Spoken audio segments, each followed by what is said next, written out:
malaha wanaagsan. Waxaad tahay saxaabiyad. Waxaan u jeedaa inaadan weli ka dhargin qisooyinka iyo taariikhaha dadkii hore.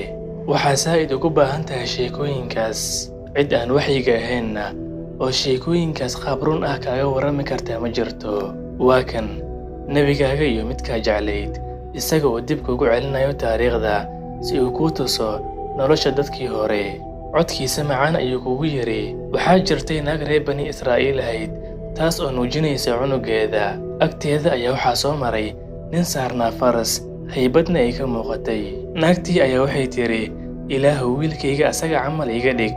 Wiilkii yaraa ayaa wuxuu ka fuqay naaska hooyadii.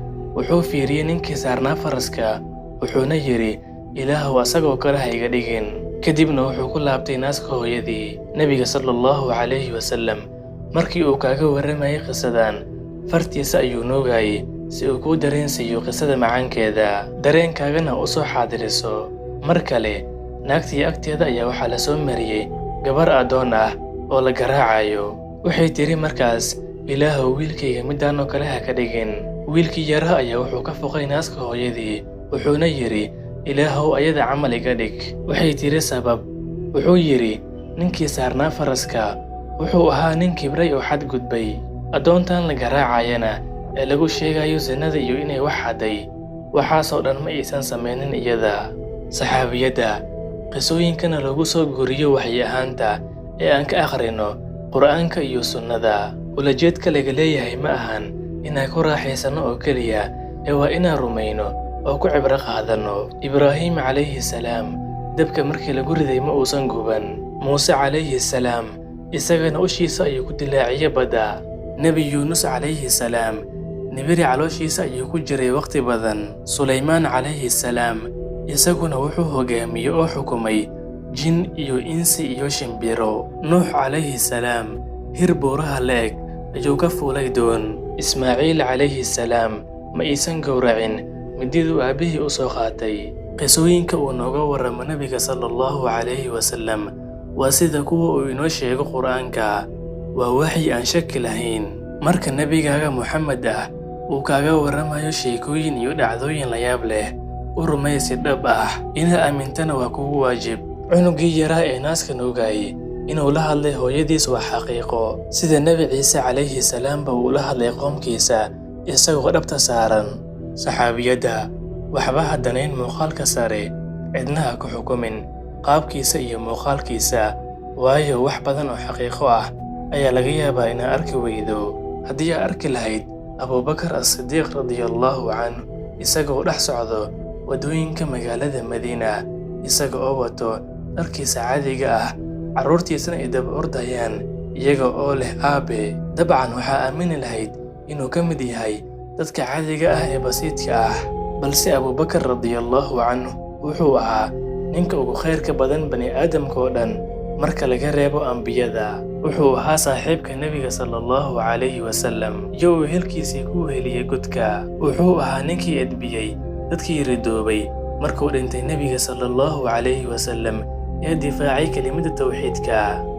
Xilligii khilaafada Cumar, haddii aad mari lahayd waddooyinka magaalada Madiina ee aad arki lahayd Cumar bin Khadaab oo wato dharkiisa toltolan, waxaa dhihi lahayd waa maskiin aan haysan dhar wanaagsan. Balse Cumar wuxuu ahaa ninkii xitaa uu ka cabsan jiray shaydaanka. Wuxuu ahaa ninkii kala saaray xaqa iyo baadilka. Sidoo kale wuxuu cagti mariyey dowladihii ugu awoodda badnaa xilligaas, Room iyo Furus. Shacabkiisa wuxuu ku xukumay cadaalad, sharciga Allana uu dhaqangeliyey.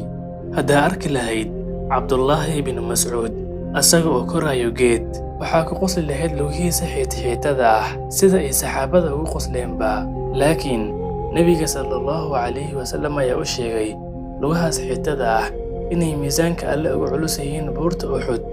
Saxaabiyadda waxba indhaha u taagin, wuxuu Allah subxaanahu wa tacaala siiyey dad kale. Ugu dambayn waa raaxo adduun oo dhammaanayso.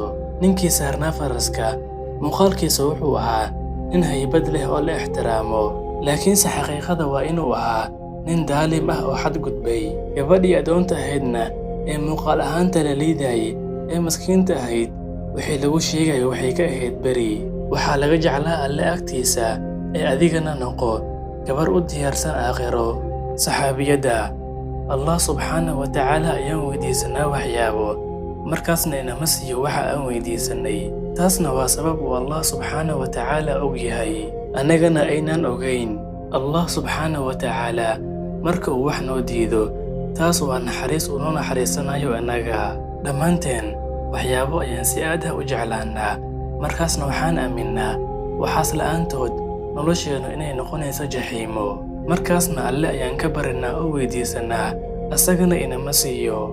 maalmo kadibna waxaan ogaanaa jaxiimadaba ina geli lahayn haddii nala siin lahaa waxaas.